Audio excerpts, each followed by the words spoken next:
Welcome to the only place where real, raw, and vulnerable conversations happen with IFBB Bikini Pros to give you an inside look at their struggles, strategies, mindset, passions, and all of life beyond the stage.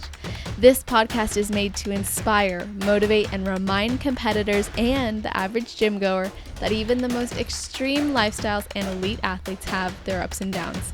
Thank you so much for tuning in today. I'm your host, Celeste Rains-Turk, and now it's time for the Confessions of a Bikini Pro podcast.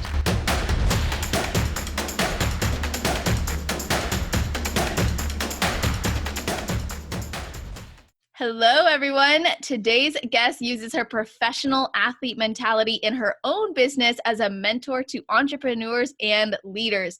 Growing up, she faced adversity, struggled with her confidence, and had no idea what it meant to live a healthy, abundant life until she found personal development and self-improvement. She became an IFBB Pro at the NPC Universe in Masters over 40 and just competed at the NorCal Pro in Open and Masters.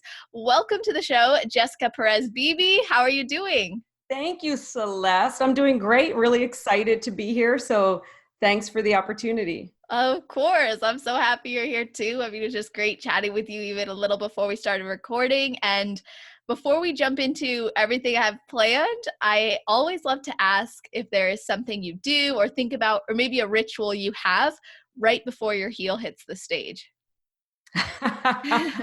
Oh, it depends, because this last competition where I made my pro debut, I was dealing with a major injury.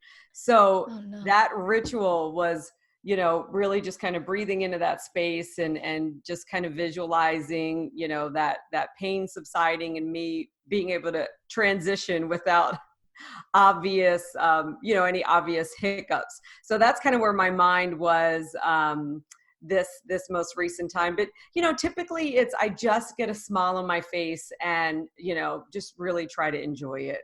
I love that so much. That's really what this is all about, is enjoying it. And if that meant in your last one you needed to breathe into the injury so it wouldn't cause problems, then that's what it meant. And I think that that's really awesome that you're able to adapt. And I'm curious to hear more about that. But I want to start off by getting into your journey through competing. And let me know if I have this right, okay? Because I did some research. Okay. So you did your first show back in 2014 at Jay Cutler Baltimore Classic, placing Correct. first in Masters, second in Open. Then you went on to compete in 2015 at North Americans, landing in a few different placings in each class that you entered. You skipped one. Okay. What did I skip? So November of 2014 was Jay Cutler. And then I went to Masters Nationals in Pittsburgh and I placed top 5. Okay. And then I threw my hands up. I was like, I'm not doing this anymore. I was just, It's a really interesting story. My previous coach, we talk about how I fired him and I was just like, I'm not doing this. We were about to travel overseas. I was just selling my brick and mortar business, which is a gym, was a gym at that time. And I just thought okay, I just don't want to keep prepping right now. We're moving overseas. We've got a ton of stuff to do. And so that was, my decision was I'm not going to do it. So let go of my coach and then decided at the last minute, I would think a couple weeks before the show you're referring to, USA. And I thought, you know what, I'll just coach myself. Not a couple weeks. It was about 4 weeks. And I decided I'll just do it. This is my last run before we leave the States. And I decided very stupidly to coach myself. And it was an absolute disaster, Celeste. Oh, no. What happened? Well, here's the thing, right? I came in at Masters Nationals just super shredded, you could never place looking the way that I did now, with the evolution of Bikini. But my coach was like a traditional bodybuilding coach. He didn't really specialize in Bikini. And just to kind of back up a little bit, the reason I got into bodybuilding, it wasn't even something I was into. I did a lot of CrossFit competition and, that kind of stuff, and owned a strength and conditioning gym. But I needed something that was kind of outside the box, right? I was starting to kind of, focus all on growing my business, and my own fitness goals were slacking. And one of my employees at the time said, you should go out for bikini, bodybuilding. I think you would do well in that. And I literally had no idea what to expect, and I just said, yeah, I'll do it. Like, the thought of getting on stage in a bikini scares the crap out of me. I'm like, okay, I'll do that, and so that's how I got into it, with, just as a goal to have something to get my mind back on focus, right? Like putting myself first and just having something to reach for. So I had no idea that I would, go to masters and go and place top 5 in my first nationals. And my coach at the time said to me, okay, if you just keep going this year, you're going to turn pro. And I just didn't really know what that meant. It wasn't a goal, I didn't have that goal. Looking back now, if it was a goal of mine, it would have been silly to stop when you get top 5 in your first nationals. And when I look back, the girls that I placed higher, who didn't make the top 5, they did turn pro that year. Like my good friend now, Jerry Berger, who's, gone on to be, she's been on this show. She was right. My teammate. So in that show, she didn't place, right, in that, and she went on though to end up turning pro. So like all of the girls that I was competing with at that time, they kept going and they turned pro that year. I could name several of them, but it wasn't my goal then. I didn't really know much about the sport. I was just kind of, doing what my coach had me doing, showing up, and I was shocked when I would place. I mean, I wasn't great poser, nothing, Wow. So anyway, I decided, like I said, stupidly, after I fired my coach, that, we were all packed up, my gym just sold, and we were going to be ready to head out. And I thought, okay, I'm going to, actually, we already made it overseas. We were already overseas. And I thought, okay, I'll do this last show because it's right there. And I just felt like my conditioning was still so good. And that all I had to do was kind of follow the plan my coach gave me in that last few weeks, and everything would be great. And, what happened is I, traveling back overseas to get back to the show. And that peak week just went terrible for me. And the last 2 days leading into the show, I just kept getting more inflamed, retaining water, and I just didn't know what to do. I mean, to be honest, and here I was, multi-certified coach in the fitness industry and for a decade, nutrition certifications and all of that, but I had never studied bodybuilding, right? And the unique science that goes into those last couple of weeks. And so the USA stage, when I look at those pictures, it's such a reminder of like humble pie, right? Of that reminder of like, it doesn't matter how much doesn't matter your experience. Every single person needs a coach. Yes. Right? Like, you cannot see what you cannot see.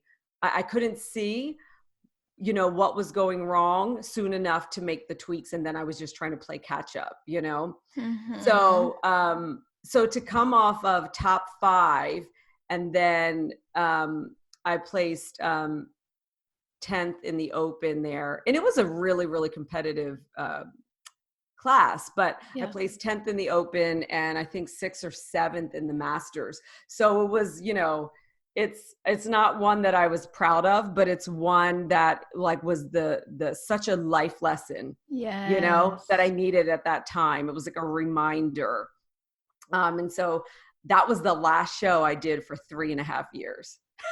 That's what was really surprising to me, was that you took, like, from 2015 to 2019, after that show, you took it off. Now, you said that was because you were moving overseas. And by the way, the experience you had, it does sound like that was like a huge lesson learned and something that we can all apply and all remember. But I am curious, where did you move overseas? What inspired the move overseas? And you know what? My memory had failed me a little bit when I was first talking about this. I had just sold the gym and we had just moved overseas. So Wow. I want to make sure I'm accurate in that. So yes, we were living in the northern coast of Dominican Republic at that time. So I actually was flying back to the States. I flew back for Masters Nationals and flew back for USA. Oh my gosh. Yeah. So really, my husband, is, an owner in his company. And for years, he always had the ability to really live anywhere we wanted. And he could be off for like a month, or so at a time. But I had a brick and mortar business. And that was, so that's something I had to be in and, had to be local for. But he and I had this shared vision since the time we started dating that at one point we would be location independent. We would just travel for a couple of years and, rent furnished houses and, whatever it was going to look like. We wanted to spend months at a time, a year here, a year there. So, we ended up becoming parents to my niece, my 3-year-old niece, overnight, like completely unplanned. And, it was at that time, we had a decision. It was kind of like, okay, we kind of use this as an excuse to not follow that goal and that vision that we've had, which was going to be, we were planning to do it in like a couple of years. I was really building up the business. My business was doubling every single year, growing in locations. And, the longer term vision was we were going to do that in a couple of years. And then we got Lily and we thought, okay, she's 3 years old. And if we do it when we say we're going to do it, then she's 5, she's going to be starting school. We need to make a decision. And at that point, I just said, she's going to get packed up and go with us. And she's going to experience this dream and this vision and everything that goes with it. And I just accelerated the sale of my business sooner than I had planned to. And so that's why we did that. Oh my goodness. This is making my head go a few different places because I'm like, wait, you became an overnight parent to Lily. And can you expand on that a little bit more? She's biologically my brother's daughter, and him and her mother were just in a really bad place. So with really severe drug addiction, and so it was something that was just a decision that had to be made because of a course of events that happened, out of nowhere, and so just for her safety and just to really give her a chance at life and, all of that. Yeah, absolutely. And how courageous to take on that role as parent overnight, like literally just, okay, we have to do this and we're not going to let it stop us from living our dreams either. And she's going to be a part of it. So I'm curious as to what your experience was like having her fulfill those dreams with you. Oh, it's been amazing because really it became, this is what I just love about having a plan and having a vision, right? Because I coach really high achieving executives, entrepreneurs, leaders who are already just winning at life, right? But when they come to me, it's typically because they've outgrown their coaches or mentors. They're the most driven in their circle, and nobody's really holding them accountable or challenging them to even 10x their vision, to make their vision bigger. And so the reason I'm saying that is because we set that vision for ourselves. And this is what's great about setting big goals, that you have no idea how you're actually going to achieve them. Is that when you follow through, when you put that energy out there and you just one foot in front of the other, it manifests the way that God, will have it. And when you look back, you realize, oh, wow, this was actually for this purpose, not for the purpose I thought it was going to be. So I really feel that vision that Chris and I made before Liliana was even born, right? Because we were already together, I don't know how many, 7 or 8 years before this happened. So before Liliana was even born, and our decision was not to have children. I was not going to have children. So I now see, looking back, now that she spent the first 5 years of her, not the first 5 years of her life, but the first 5 years of her life with us. So from the age of 3 to 8, almost 9, we were traveling and living in different places, 3 different countries. I don't know how many states and cities. And I now know that experience was for her. You know, that experience was for her because it has given her just something that I could never have crafted as a parent. Do you know what I mean? Just the culture and the independence and just all of the different things that she got to experience and really see us as her parents, like, pursue our vision, our goals, our passions, right? Like, we're not just all work, even though my husband and I are both very successful entrepreneurs. We also have, you know, we're both into fitness, and my husband does a ton of water sports and I do bodybuilding, and she sees us, you know, we love travel. So it's just really given her a full, like, well-rounded experience of what life can be. It doesn't have to be, everything doesn't have to be compartmentalized, you know? Wow, absolutely. That is powerful and really cool to hear, because there's not a lot of people who make the decision to go after their visions and goals like you guys did. And I'm wondering, like, what was that experience like for you, and how did it impact your overall lifestyle? Because you went from competing in these shows to then traveling globally, and being a nomad, really. So how did that impact your lifestyle, or maybe your commitments to health and fitness? And Let's see. How did it? Well, I mean, anytime that you get to actually live in different cultures. So, you know, now I speak Spanish, so, you know, wasn't a huge stretch for me, but we were living in pretty much a third world country. So that in itself was a stretch. And then we're living in Mexico, with a lot of time in Puerto Rico, and then, you know, all over the US. We were going to make our way to Spain, but just because of travel stuff, we had to kind of nix that. And we did also Italy for some months. So just any time that you're going to have, you know, exposure to other cultures on a day-to-day basis in terms of how they live and how it's very different from the way that you grew up, or the, you know, your cultures, your traditions, even the laws, the way that you drive, you know, like all of those things. What I love about that is it keeps you on your toes, you know, so that you're not stuck in a box, and you can realize that, like, not everything is done the way that it's done here in the States, right? And not everybody believes the same thing or has the same values.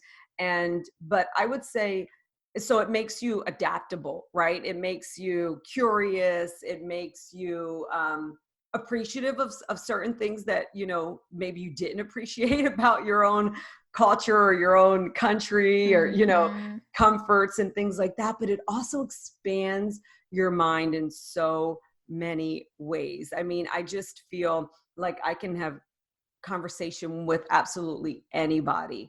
And I would go back to, it really keeps you on your toes. Because every new place that you move to out of the country, you have to, you know, you're on alert, you know, where do we drive? How do we drive?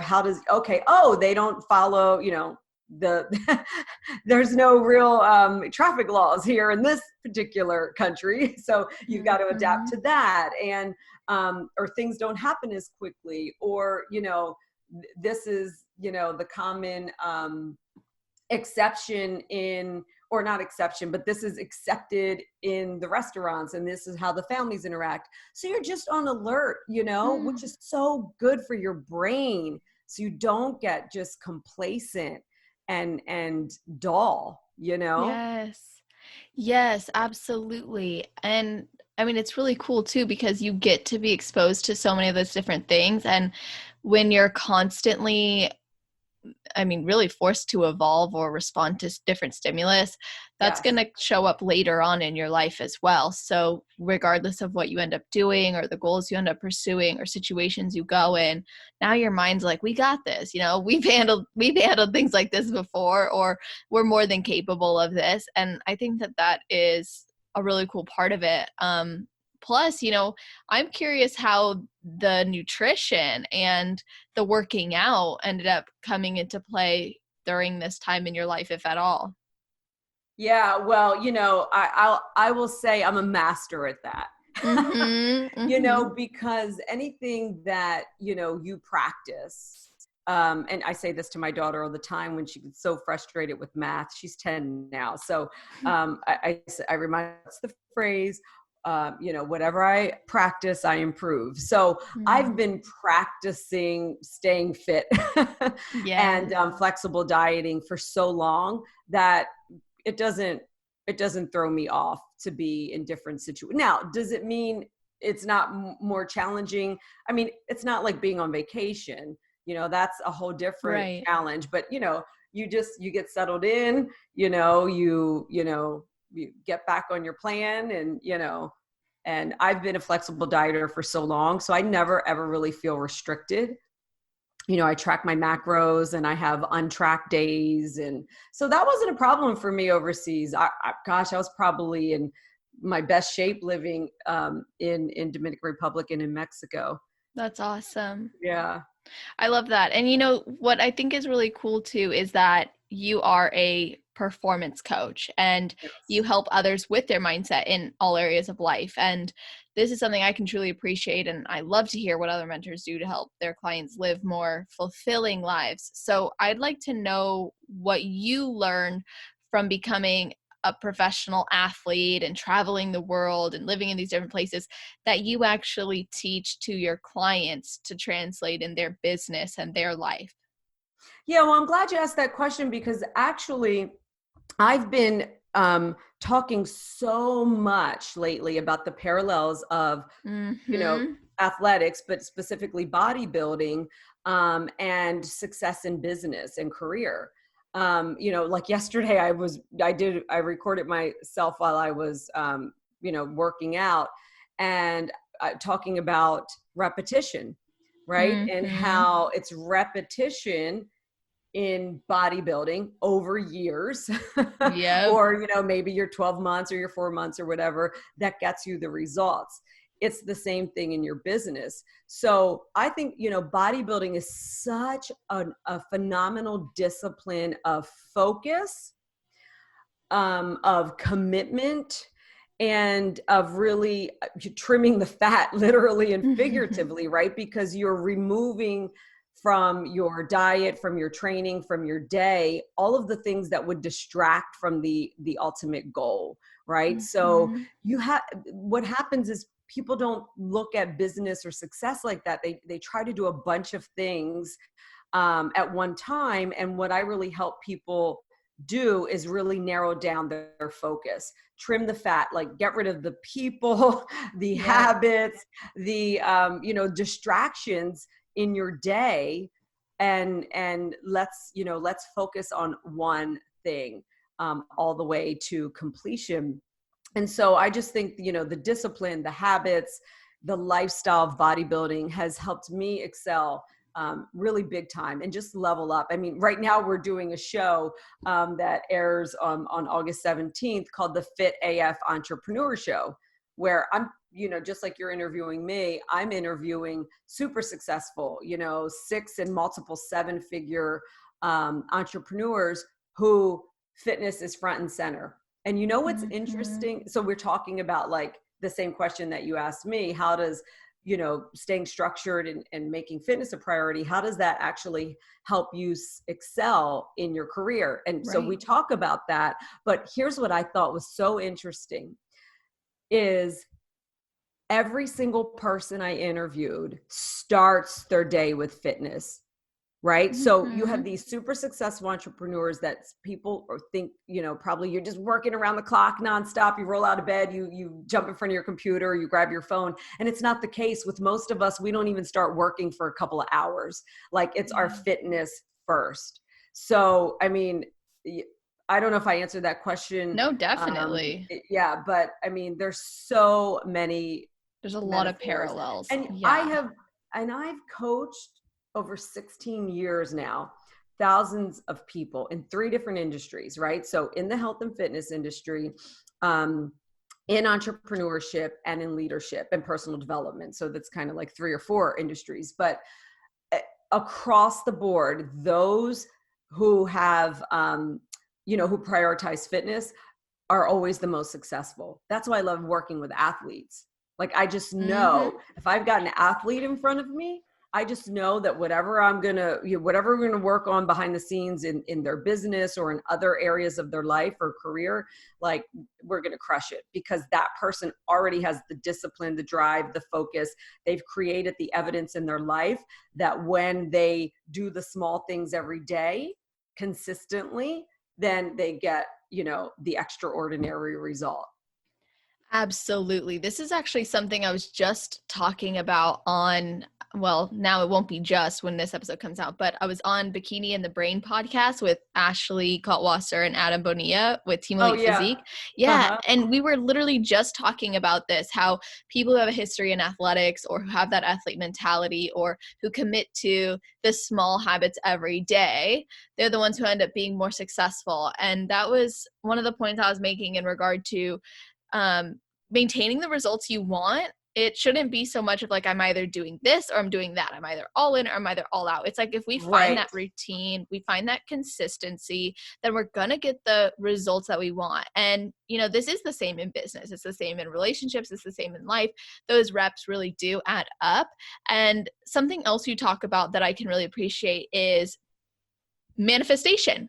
And focusing on the vision, focusing on what you want to create, releasing the how, trusting that it's going to happen, and being open to how it actually unfolds. And I think it's really, like, this can be really beneficial for people in prep and improvement seasons and competing life, etc. But I want to know, because you said you focus on people, with people, trimming the fat, narrowing down your focus to one thing to completion. And I want to know, what are the things you do in your daily life that are non-negotiables or that you feel have made the biggest impact on your success like that? Well, clearly non-negotiable for me is training, right? Yes. So that's a non-negotiable.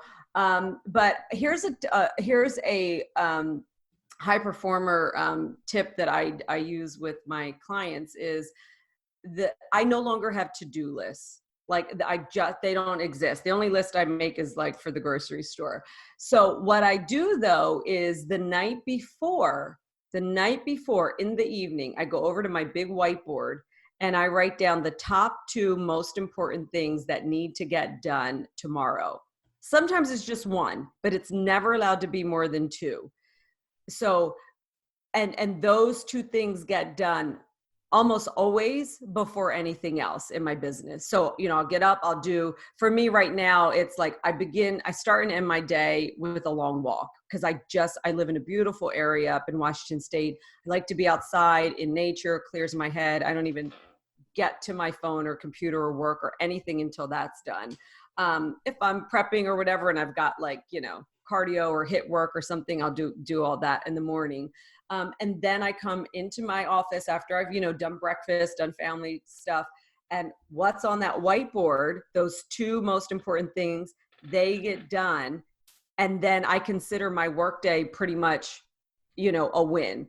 Doesn't mean other things don't get done, but those 2 things are decided the night before, not when I wake up, right? Where you can get pulled into a million different directions. The night before, when my head is clear and I know what's important to move the needle forward. And then I do them it's a non-negotiable. Yeah. Do you know what I mean? Like, it's there, and it's like following the meal plan. It's right on the whiteboard. I'm doing it. That's interesting, because I'm a big believer in to-do lists. And I think that that's like a very modified / like more intentional to-do list that people. Because think about it. A to-do list is just, you become like, and this is specifically, I talk to entrepreneurs about this, is like, you don't want to start a business to work in your business. Like, that's an amateur mindset. So when I think about like going from amateur to pro in bodybuilding, I use this metaphor a lot too. It's like what it takes to even turn pro is not what it takes to be good as a pro. You know what I mean? Some people just want to turn pro and then they just sit back like, yay, I made it to pro. No way, not me. And I'm 44. So like, yeah, I just turned pro. I'm 44 and I still have really big goals. Like, how do I level up now as a pro? How do I, win my next, masters, and how do I place top 3 in, the open? And then from there, I'll set bigger goals. So the reason I'm sharing that is, how did I get to that part? You asked me about, your non-negotiables. The non-negotiable, the to-do list, right? Because, that's it. So from going amateur to pro. So I always look at it like this. As an amateur, you have a long to-do list and you're just checking things off. And it gives you a false sense of actually accomplishing something. Half of the time, the stuff that's on that to-do list does not move the needle. It's not the big dial, right? It's not the big dials in your business. So when I have 2 things on the whiteboard, I'm very clear the night before, this has to happen because this is the result that it's going to lead to. And if it doesn't get done, this is what's going to happen. And a long to-do list also it's like overwhelming, right? When you wake up and you're like, oh my God, I got 15 things on my list. I wake up and I know I have 1 or 2 things to accomplish in my company. And then anything else is just extra, right? Set yourself up to win is what I would say. Set yourself up to win the day, because you were asking about manifestation, right? So like set yourself up to win. So many people I see start with and I'm a big believer in having a huge vision, right? That you have no idea how you're going to accomplish it. But then you've got to reverse engineer that into smaller chunkable goals, because a lot of people set, all right, my goal is to be on the Olympia stage. And it's like, okay, have you turned pro yet? No, then let's back up and make your goals actually set yourself up to win. Because what happens is if you keep missing the mark, you train your brain to expect that you don't go all the way or that you don't win, and that becomes an ingrained belief inside of you. So set yourself up to win. Set yourself up to win the day. Set yourself up to win in whatever it is that you're doing. It doesn't mean downgrade your goals. The vision is there, right? You know where you're moving towards, but your goals have got to be, they've got to be manageable. Absolutely. And it's about building that belief in your ability to do the things and achieve the things that you want to achieve and believe you can achieve. You're right. If we continuously lose or set ourselves up for failure, we're just affirming this belief or thought pattern that we're failures. And so it is important to set yourself up for success. I also look at it like an identity thing where there's certain things in my business that I just get done and it doesn't feel like hard work. It's just like, this is just part of the biz. And I also know, from starting my business to where it is now, like there's been a lot of evolution. And I think it's also okay to know that there's going to be different phases. But one of my good friends and I, we've talked about this before in regards to not building a business to work in it. Staying focused on like what you actually want to do within the business. And I think this goes for athletes too. Like, yes, stay focused on what you actually want to do as an athlete, what you want to accomplish as an athlete, but also like not to the point where it takes away from everything else in your life. And it's so consuming that then there isn't any maybe opportunity to see other routes or other fulfilling options in getting there too. But I love those takeaways you shared. To be honest, I'm still going to use to-do lists. I know you said that's an amateur mindset. It helps me. Honestly, it's been the most important thing for me, but I also set them a week in advance, and then I add to it usually the night before if there is a non-negotiable that has to get done, but it's with that intention. I think that's the most important thing, is we have to be intentional with what we're putting on the to-do list, like not just like, well, I'm just going to do these things. I'm going to keep doing the same thing every day and nothing changes, right? So we have to be intentional. Yeah, and if you really, with all of my entrepreneurs, we start out the year where you have we build out the whole year. So they already know what their quarterly rocks are, what they're going to hit, and they Exactly. have a monthly focus. But and because they have a monthly focus, it like really it's the actions that you're doing that are going to lead to that result, right? So Mhm. the monthly focus and then their daily productivity sheet is that they have two things. And I'll tell you what, because they were kicking and screaming about it too. And productivity, because that's what I'm all about, right? Productivity and performance has gone through the roof in their life and in their business. Because here's the thing, so many people think it has to be so hard, like if you're not working nonstop Right. all day. I mean, I probably work now. I've earned this, right? I put in the time and I build a team around me, which is super important. But I mean, I probably work 4 to 5 hours a day, Monday through Thursday, and I chunk that out. So I might do a power hour or 90 minutes, and then a break for 30 minutes.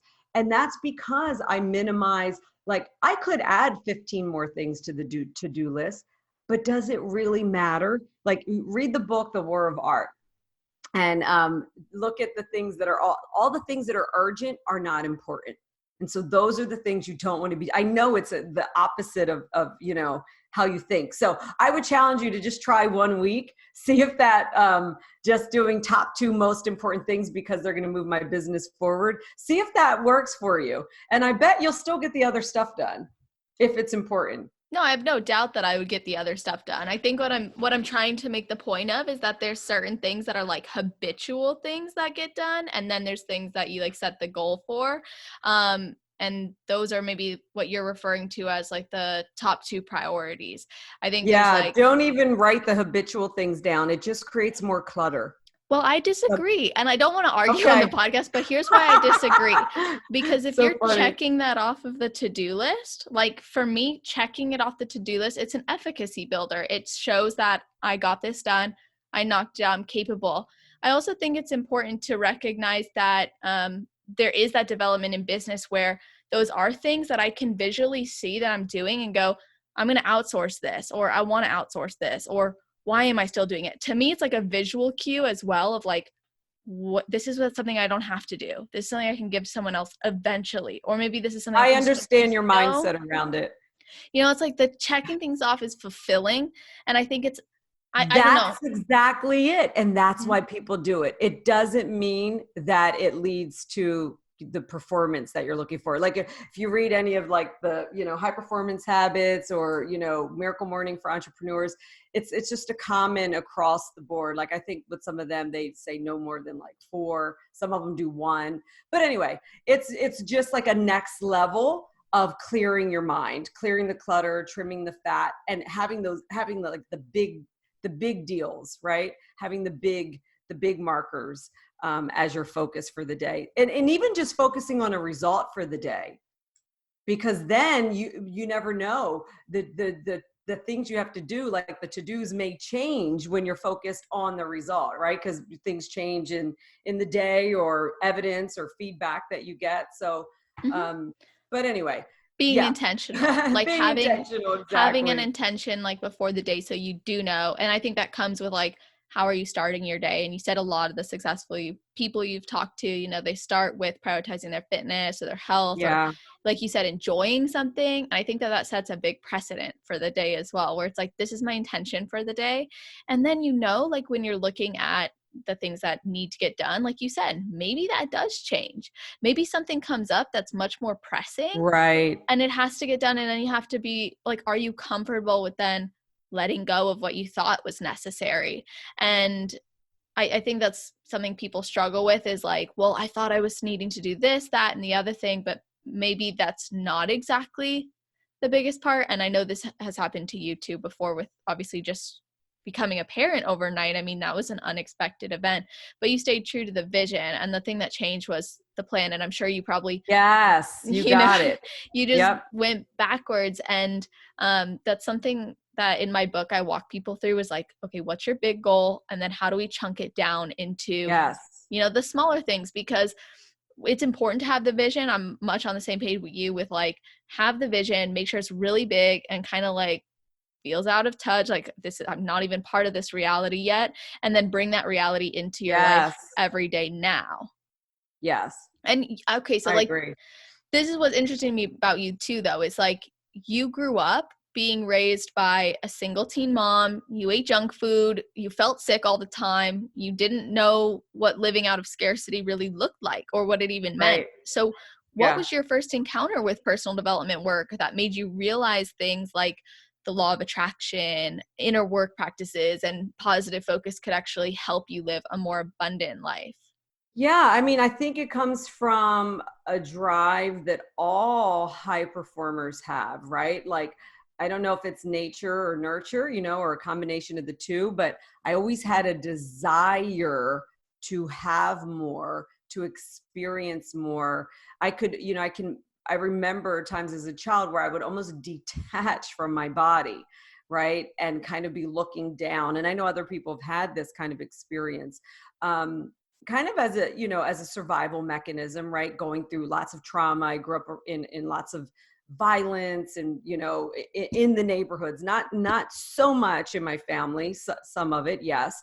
But just being surrounded by violence and scary things, right? So I can remember literally like flying out of my body and being, saying, okay, this isn't where I'm meant to be, right? So like I was always in a search for what's better, what else is out there, right? I was always curious. I think is something that is so healthy, right? If you're curious for information and for how you can get better, then you're going to attract those opportunities, those books, right? I started, I think one of my first personal development books was like age 18 or 19 when I read In the Meantime by Ian Van Zandt.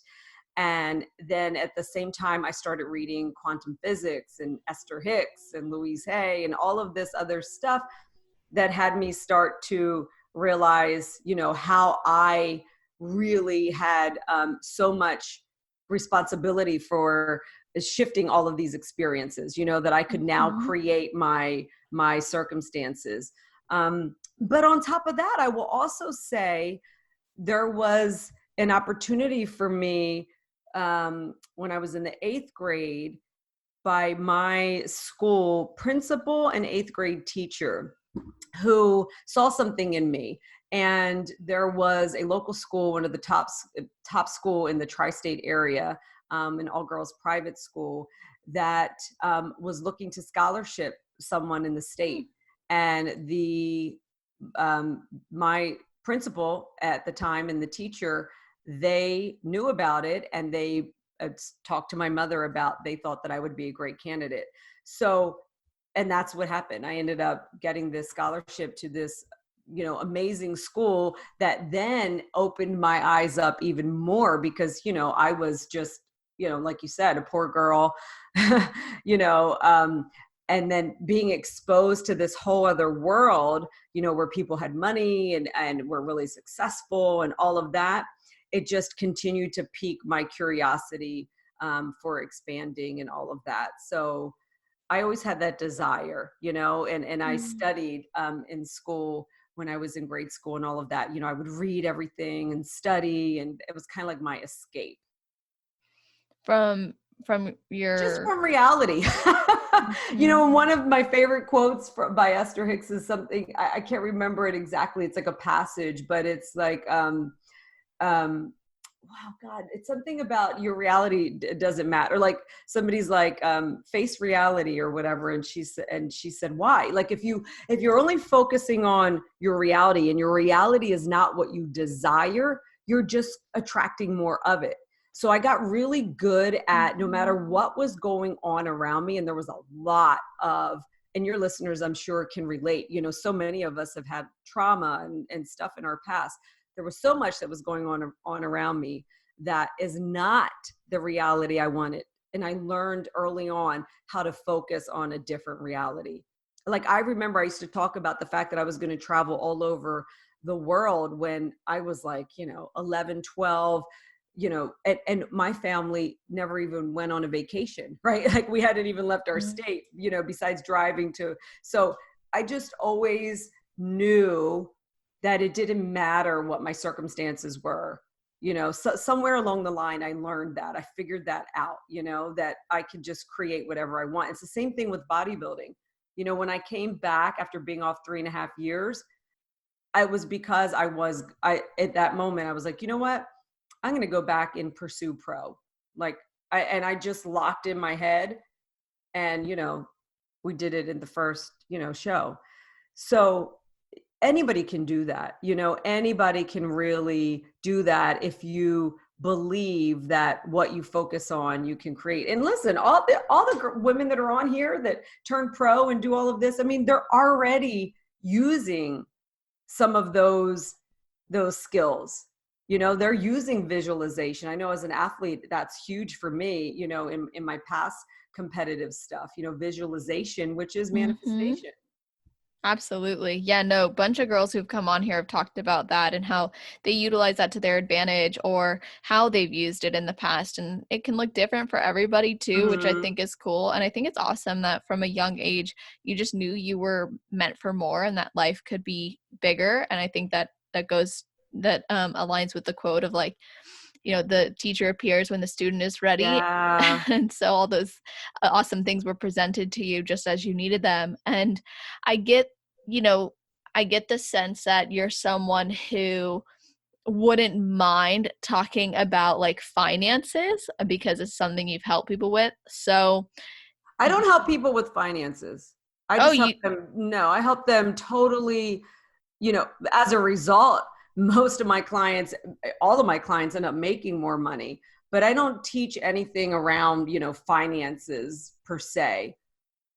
Okay. So yeah, I guess I meant more so around the mindset of money, but yeah, exactly. So how do you change your approach to money or maybe the way you think about it or the way you plan around competition prep versus improvement seasons and working with your coaches and getting ready for shows, all that kind of stuff? Okay, I want to make sure I understand the question. How did I change my mindset around money, or how do I manage money around prep? Well, I guess you could cover both. I'm thinking more like there's a lot of girls who go into this scarcity mindset with competing. It's Oh, expensive. Oh, I can't okay. afford to compete. And for me, I've always looked at it like I'll always have the money to compete because I love it. I'll always Well, there's your answer right there. Anything that you value, you will find a way to do, right? Like there's that saying, like, look at your last credit card statement or bank statement, and where's the majority of your money go to? That will tell you what's important to you. That's a So great tip. you look at ours, it's going to be food. It's going to be, Business, yeah, exactly. mentorship. Yep, all of that, right? And also traveling to all the shows. And I can understand if you're young, I didn't enter my first competition until I was like 37 or 38 or something. I already was a successful, business owner. And so yes, it's pricey, but it's something I'm happy to spend money on. What's cool now is as a pro, we don't have to pay for as much. Exactly. Yeah, no, it's really cool actually. I think there's a lot to look forward to in the journey of competing, and I'm really grateful for the opportunities that, that being in the NPC and being in the IFBB actually can bring. Even though some people look down on it or maybe they don't believe that that's possible for them, I think those who really do grasp it and really do commit to it can experience that or can at least find the gratitude in those experiences. And something that I was moved by in your story was the passing of your mom, which was so sad to read. And I'm so sorry about that. And I know that was a big part of you being inspired to pursue your passions and go after your life. So do you mind sharing about how that moment did impact your decisions?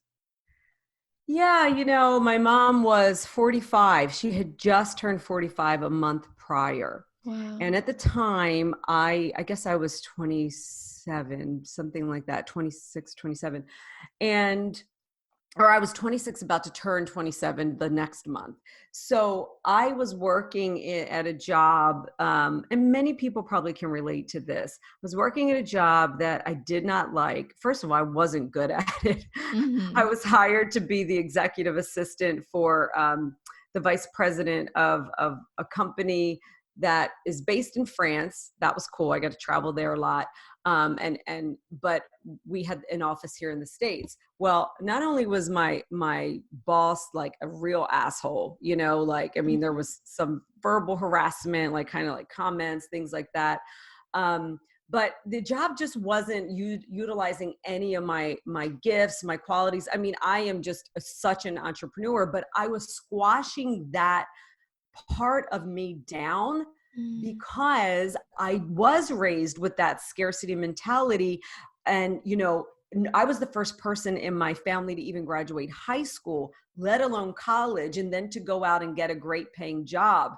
You know, nobody was setting the bar higher for me and my family, you know, and it's not to like crap on my family because they're loving and, you know, but they just didn't have those expectations or, that bar for them. And so they weren't setting it for me. Right. And so it was like, oh, you have a great job, you know, you've got benefits. And so I was squashing down the part of me that knew that isn't what I wanted to do. I knew I wanted to work for myself. I just didn't know how.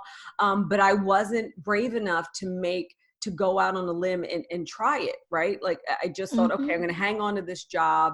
Like they said, it pays me well. And I actually was going to quit, and then they gave me more money. And so I stayed. So anyway, fast forward, it's about a year into the job. My mom's 45, just turned 45. I am flying home from an event in Florida for work.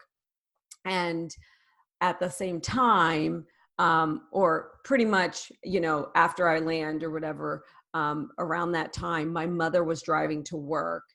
And it was raining, and a dog, you know, ran out in the street. It's a highway, like a 4-lane highway. She swerved to avoid the dog and spun out of control into oncoming traffic. She was, you know, hit right on the side. The dog was killed, and so was my mom instantly. And, you know, I'll never forget the moment that I found out. You know, my aunt, my mother's sister, who I'm extremely close to, she called me there at the office, and my boss was still in Florida. He hadn't come yet. So it was just me in the office, and she asked me to come to the house. And I thought, you know, I was preparing myself to support her. I thought, you know, something, you know, maybe something happened with the kids, maybe it's her husband, you know. So it was really like preparing myself in the car to support her. And, you know, fast forward, you know, we're in the house and she's just crying and she can't say anything. And finally I just said, spit it out, whatever it is you have to say, spit it out, you know? And she said, your mom died. And it was just like nothing I had expected, you know, just, you know, anybody who's gotten that news, you know, that feeling, it's like an overwhelming, like gush of like sour energy through your body. And it was really quickly, I mean, in a matter of days, if not even that day, that it was almost like God speaking to me, Celeste. Wow. And it was, oh my gosh, life is like, can literally be over tomorrow. And that voice was, you need to put some fire under your ass and live the life you really want to live, or you're going to die with all your dreams and ambitions buried inside of you, just like my mother did. She was that person who was waiting for the right time, or I don't have enough money to do that, or I don't, you know, she was an amazing writer. She never, you know, put any of her writing out there. And it almost felt like my mother was like sacrificing her life for me to get this lesson. And I have not turned back. Like the volume turned up in my life in that moment. And it was the catalyst for me quitting, starting my entrepreneurial journey, and then just everything leveling up from there. That is amazing. That is amazing. You literally jumped off the cliff and said, I'm going to create the life of my dreams and I'm going to live every day like it is the last day. it was like the urgency that I needed. You know, like, have you ever felt like, you know, you're kind of just like sleepwalking through, like just kind of going through the motions? That's what I felt like I was doing. I was in relationships that were, you know, definitely, they're just like subpar, you know, spending time with people that really didn't matter, didn't really have my best interest at heart. You know, I was, you know, getting back into poor lifestyle habits, you know, staying out late, eating, you know, bar food, drinking, and just, it was like that moment just shook me to reality. Like, really? You want to drop dead tomorrow and this is your life? And yeah, since then I've just been, you know, and that's the beauty about tragedy and different things like that is, and you know this because you teach mindset, it's like, if you can use it for, you know, to propel you forward, it's like the biggest blessing. Oh my gosh. Yeah. Like so many of the most tragic and heartbreaking and difficult times in my life ended up being what propelled me forward into the things that I'm like grateful for every single day. I bet. That's beautiful. And that message needs to get to more people, because I think so often we just expect that we're entitled to have a life without any hiccups or, you know, without any triumph or hard time. And it's like, hey, this is part of life. These are the things that build us up, that give us character, that show us what we're really made of.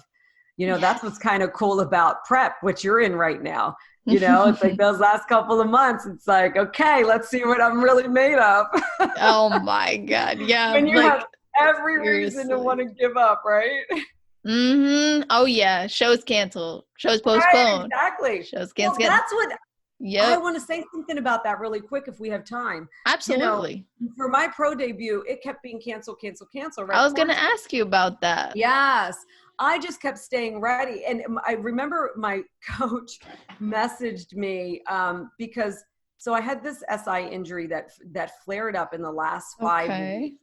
So the last 5 weeks of prep, minus the 2 days leading into the show, I was at a pain level of on a good day 8, on a bad day 10. And I have a high pain tolerance. So I was in a lot of pain, limited my ability to lift, and even to pose. I mean, posing was extremely painful.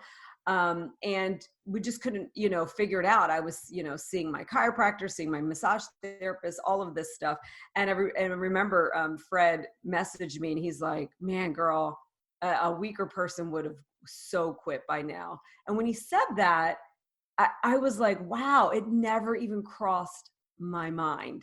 Do you know what I mean? It was almost like I was shocked. I was like, oh, yeah, I guess you could quit. But it's like it never crossed my mind to quit because of the injury or because of the quarantine. And I saw so many people just throw their hands up during quarantine and say, you know, you can use it as an excuse. So when I was at that NorCal, every single person that showed up, I had such mad respect for, because I was like, okay, these are the people who like want it, you know, that there's no excuse. They're gonna keep going. They trained and, you know, they showed up.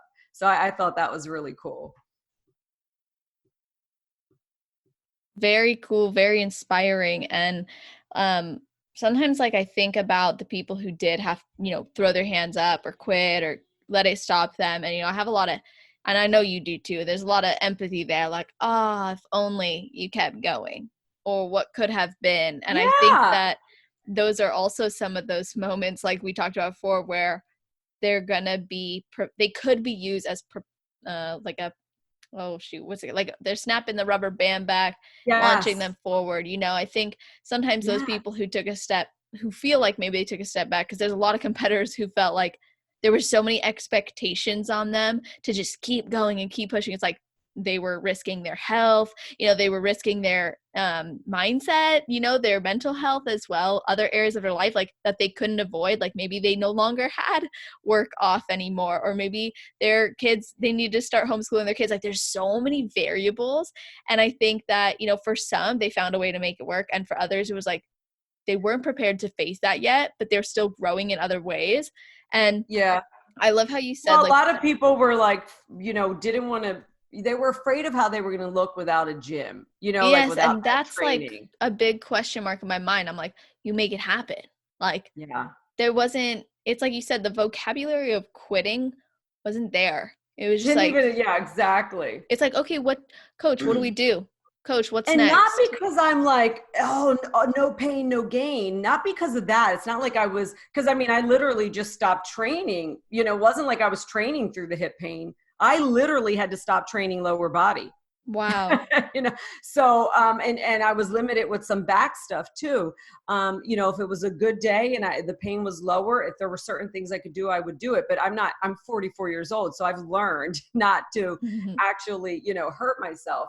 But the point is, it was like the reason that I was like, there's no way in heck I'm not going to compete, is because when I set a goal, I always finish. And that is so important, because if you don't finish, if you start stopping at 90% or when you're almost there, right? It's like being in a marathon and you've gone 20 miles and then you decide that you're going to quit and walk off the course and don't finish out the last 7 miles or whatever it is in a marathon. And it's like, that is a habit that you start to train yourself to expect. And so I'm all about training myself to go all the way, because in the past I've pulled back, and I want to interrupt that pattern. So I showed up. I was definitely not my best look. It's not how I wanted my pro debut to go.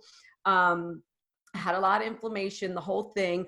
But it was such a great experience, to be in the first pro show with, your masks and the whole quarantine thing. And here's what happened that wouldn't have happened had I not showed up. So I did well, right? I got second in the 40 plus, third in 35 plus. By the way, under, some amazing athletes, even a Olympian. And so that was really cool.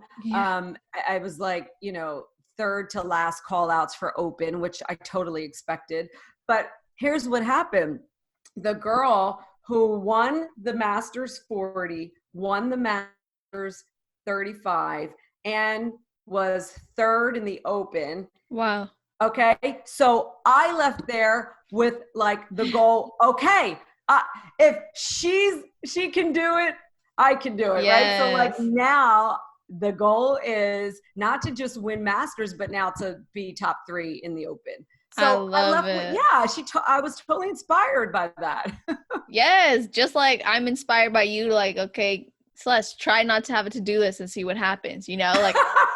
Try it. You can go back to your way. I promise you. I'm going to try it.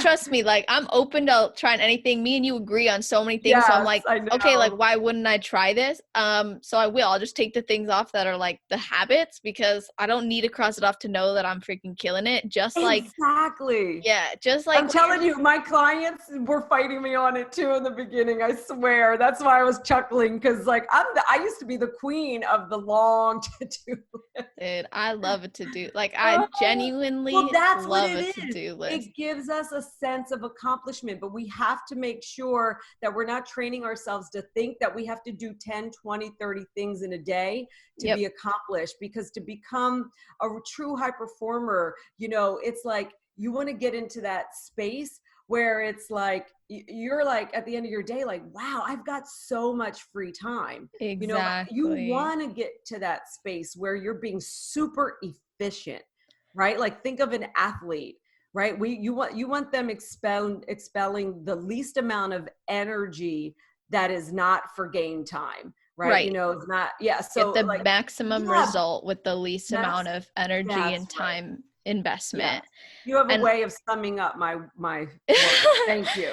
No, I just think it's like, well, because we've been, as we've been talking, you've drawn connections between life success, business success, goal success, vision success, and competing. And what you just said, the story about this competitor who you saw achieve this goal, I think that's actually a really powerful lesson there too, is sometimes we don't even know we have a goal until we see someone else, Yes. you know, like we don't know what you said about the coaches, you know, we can't see what we can't see. We also don't know what we don't know. So it's like Yes. at some point there's things that we get woken up to, we get exposed to. Like if I had never known that podcast existed, I would have never started this. It took like someone planting a seed. And so this seed has been planted. Now you're focused on this new vision, this new goal of yours. What is your action plan? Like, how are you now marking, or maybe I should say like working towards that goal? I'm very curious. Yeah, well, I actually, leading the months leading up to this, I knew that if I were going to, do well as a pro, right? That it was time for me to actually hire a new coach / team. I love my coach, and he's from my hometown, and that's where we got connected back when I just started to do it just as just a personal goal to get me on track. Yeah. But he's an Olympian, but he trains mostly males. And he's not really, plugged into bikini. And so I knew once I hit pro, it's going to take a whole lot of other stuff that we're not focusing on, right? They're really important things, like hair, suit, posing, stage presence, picking the right shows, like all of that stuff matters when you get to the pro level. And even on the national stage, I mean, gosh, it's gotten so competitive. And the masters are hugely competitive now. And I'm also inspired by my friend Jerry Berger, who, she's about to turn 50, and she's already been to the Olympia, I think at 47 or 48.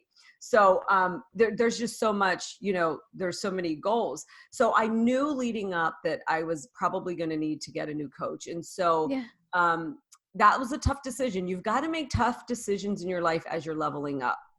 And a friend of mine said when I was going through my hip pain, this is pretty interesting, you'll appreciate this. He goes, when you're leveling up to the next level, you've got to go through some pain. So you're pushing through this. This isn't really physical pain. This is you having to get through to the next layer.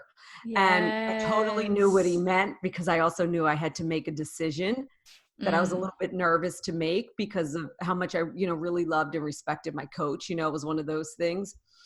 And so anyway, I did make that decision. So I hired a new coach. I'm working with Damien and the pros. Oh, really? I know. I'm super excited. Cool. Had a lot of those girls on here. Love him so much. So we've been reversing. I'm doing, I love that he allows me to do my flexible dieting. We're doing an awesome reverse. And then in 2 weeks, we're going to see where I am and see if we can put a show on the books for this year. And that's my goal. I would love to get back on stage this year if I can. I love it. No, that's amazing. And I think that, well, just from what I've heard from the other girls who have worked with him, I hear he keeps it real. So I imagine if he keeps it real, he's going to make sure that your programming is where it needs to be to get you where you want to be. So exactly. I have no doubt that in a few months we'll be talking and you'll be like, I freaking did it. And be like, I know, not surprised. Hopefully this year, if not, I'll follow his recommendation. It'll happen when it happens. Yes, exactly. Oh my gosh. Yes. That's why, I think sometimes it's easy, especially for newer competitors or when we're like really hungry for a goal even. I want it right now. I want it right now. Yeah. And I want it, like I should have had it by now. When really it's like, it'll come when it's meant to come. And you have to show up ready to actually, I guess you could say, earn it. That's in a sense. Because you do. It validates, one, it shows respect for the sport, it shows respect for the goal, respect for the vision, but also, it shows that you really are validated in the work ethic that you had to tap into that previously didn't exist so you could get a new result that you weren't getting.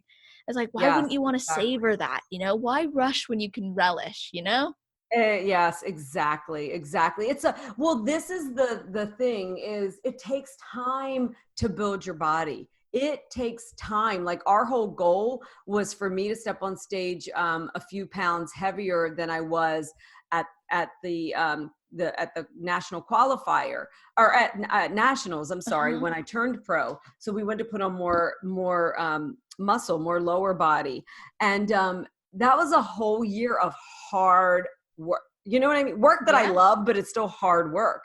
And it takes time, especially if you're building natural, like there's no way you put on, as a female, more than a few pounds of muscle in the year. And so we worked really hard at that. And like, it doesn't have to, it's not a sprint. It's the same thing in your business. Like, think about it as the long game. If you want to compete in this sport for the next 5-10 years, what's the rush? What's the rush? You'll get there. It's like I tell clients who are like chasing the $1 million mark in their business. And I'm just like, listen, do you plan on not having your business or not being an entrepreneur in a few years? No, I want to do this for the rest of my life. Then I'm like, okay, you don't have to rush. You'll get there. Don't compare yourself to somebody else's journey. That's like the most important thing. Oh man, comparison. I swear when I first got into like the mindset work, the business development, that kind of stuff, I remember starting to quote unquote want what other people wanted. And I realized I don't want any of that. Like, and I'm not saying I don't want certain things when I'm about to make a reference to, but like, I think there's things that we end up setting a goal for, and yet we don't even realize who we have to become or what's necessary to maintain, achieve, or receive that goal. Where it's like, you can't just suddenly start running a 7-figure business. You can't just suddenly become an IFBB Pro. There's certain things that there's demands that have to be met. And again, it doesn't have to be hard work. It doesn't have to be hard. We're not saying that. It's more so about accepting that there's a new version of you that's going to be demanded. There's other steps and tools and systems in place that are going to have to be put there that other people who have the goal you want already have in place. And so it's like, we just have to be willing to go through that process of getting there, right? Yeah, I mean, that's all part of it. You learn in the process. I gotta say, I don't know about other girls, but when I get like an award, like even winning, I mean, it was exciting. But it literally lasts like that. That's not where the juice is.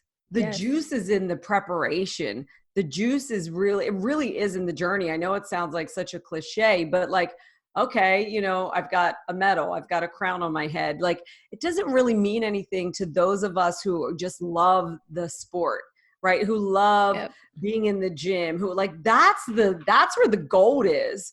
I get some of my most creative ideas and clarity, in my business when I'm training in the gym, so like, gosh, yeah. Yeah, I mean, you got to love this sport to do it for any length of time. And, there's a lot of misconceptions about the sport. I'm glad I didn't know much about it because, I just came in with a totally like naive, mind about it all. But I heard so much stuff about, eating disorders and food. And I have never experienced that personally myself. Like, to me, I have such a healthy relationship with food, with exercise, with all of it, and so to me, like, bodybuilding is that thing that kind of keeps, I like, to me, it's healthy. Like, I love, and you really are competing by yourself, with yourself, to be honest, so, it's just something that really keeps you on edge in the rest of your life. If you're monitoring, your food and all of that, and I'm not strict all the time. I always say this, first of all, I'm never really perfect. I'm just really consistently 85 to 90%, and then, those weeks where I am perfect. But the point of that is like those habits of not, going over the top, like not over indulging and all of that, that actually helps you in other areas. You know what I mean? It really helps keep me focused in business. Just that discipline. So to me, that's what the sport is really about. What is interesting about what you just said is when I have people apply for my food relationship program, one of the questions I ask is, how is their current relationship with food impacting their life? Because this sport impacts every area of your life. A mental struggle is going to impact many other areas of your life. And I think that the reason why so many people want what you're experiencing, a healthy relationship with food, want to feel healthy, want to feel like they're consistent, is because they know it's going to impact every area of their life, or they know that their current way is negatively impacting their life. Exactly. So we get motivated by those things because, yeah, you know, we live the lifestyle, we love the lifestyle, but it's very difficult to love a lifestyle that feels like it's stealing from other areas of your life. Yeah, that's you know true. what I mean? So the reason I think what you just said too is like, hey, maybe I'm not perfect, but my imperfection is actually what's allowed me to have the longevity.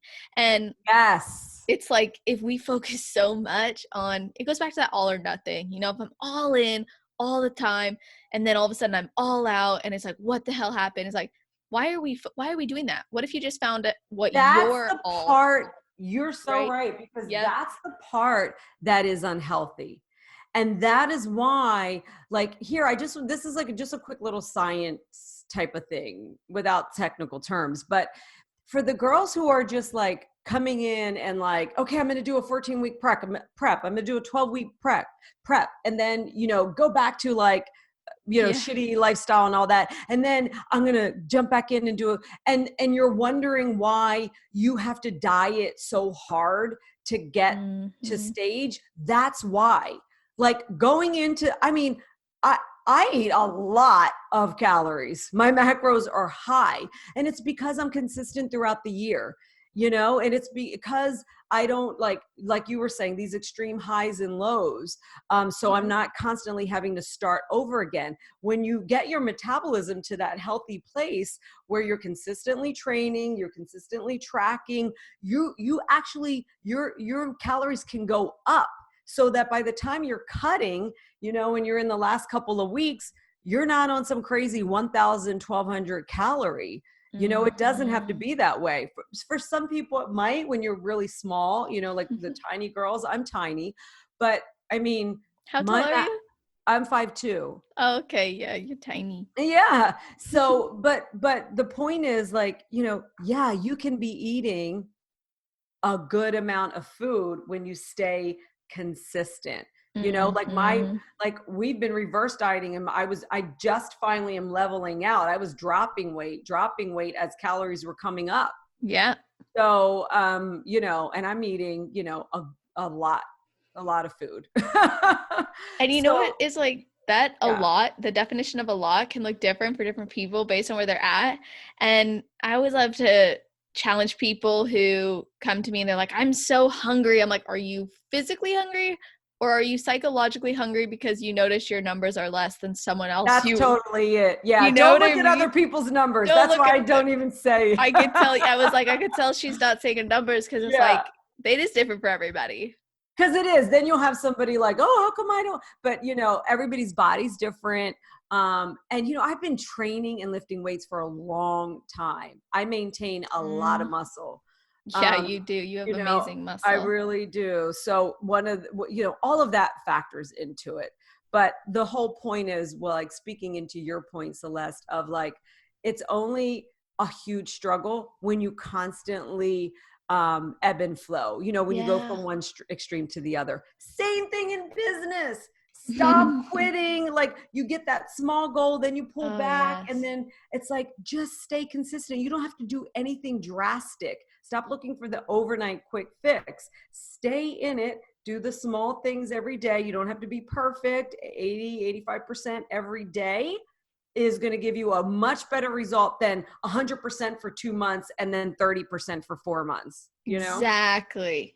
I love that you put it in another context to really like draw that contrast, because it's so true and it's so important. And I think it's honestly one of the number one things that needs to change in the industry is we need to associate commitment to ourself and our goals and our body, one, with a loving place, and two, not just with prep, but with lifestyle, with the whole entire journey. Because if we only associate sticking to our plan and killing it in the gym with a prep, then what's going to happen when we're not in prep? That identity changes, the expectation of ourselves changes. So I love that we got to get into that a little bit too. And I appreciate just honestly everything you've shared, the high performance hacks, you know, creating the life of your dreams, finding beauty and tragedy, following through. That's like a big one, is follow through. And I would love to know if you could just leave us with maybe your best advice for someone who's never competed before, and then your best advice for a girl who's on her road to pro. Best advice for someone who's never competed before. So let me think back to myself. Yeah, that time. Oh, that's good. So I would say, interview coaches, right? Like, don't just start with the first person that you find online or whatever. Interview them, make sure you feel comfortable. Ask a shit ton of questions. Don't be afraid to ask. And then, when you have somebody that you trust, then just trust the plan. Don't get yourself caught up like comparing your plan to other people's plan, looking online. Like, once you hire a coach, because there's many things that can work, but once you hire a coach, just work that. Put your blinders on and trust the process, trust your coach, and go from there and just have fun. Like, in the beginning, really have fun, but a coach should be able to guide you in, not just in your food and your workouts, but give you some feedback on the, kind of suit and stuff like that. So those things I didn't, really do in the beginning. And when I look back, I kind of wish I did, like I had, suit colors that, blend it with my skin and stuff like that. I know it sounds like simple things, but, ask those questions. Make sure your coach is in the up and up. He knows what's good right now in bikini. Yes, so true. Love that. Yeah. And then for the person on their way to pro, I did mine in such a non-traditional, way. If you don't quit, you'll turn pro. If you keep improving. Well, let me preface that with, you have to have a certain body and certain look, first of all, right? Like, let's be honest. Meet the criteria. So you have to assuming you meet the criteria and you're placing in the top 5, in the regional shows, and you are, maybe you're now competing at national level, then you probably meet the criteria. And just continue to improve. Like, get feedback, always get feedback. And continue to improve. And if you want to turn pro, if that's your focus, you will turn pro if you don't quit. Now, it's up to you to decide how long you want to go. Some people's journey is longer than others. And also, it doesn't mean you can't take a break. I took 3.5 years off.